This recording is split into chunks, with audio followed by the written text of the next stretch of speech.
देखो माँ, मैं सबसे ऊंचा उड़ सकती हूँ। माँ, पापा, आप कहाँ हो? मुझे डर लग रहा है। ऊंच मेरे पर, मैं उड़ नहीं पा रहा। ये क्या है? इतनी नन्ही सी जान इस तूफान में।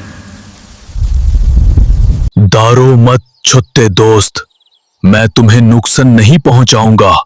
मैं तुम्हारी हिफाजत करूंगा। यहां तुम महफूज हो। तूफान तुम्हें यहां नहीं ढूंढ पाएगा।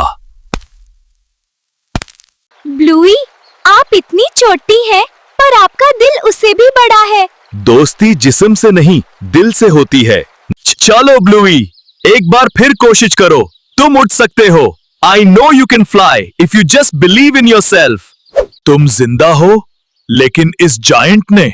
माँ, ये मेरा सबसे अच्छा दोस्त है। इसने मेरी जान बचाई।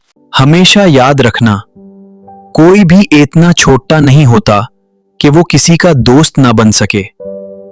अगर आपको हमारी फनी एंटरटेनमेंट इस्लामिक कार्टून्स और स्टोरीज पसंद आती हैं, तो बात फ्लम्बो टीवी यूट्यूब चैनल को सब्सक्राइब करना बिल्कुल मत भूलिए।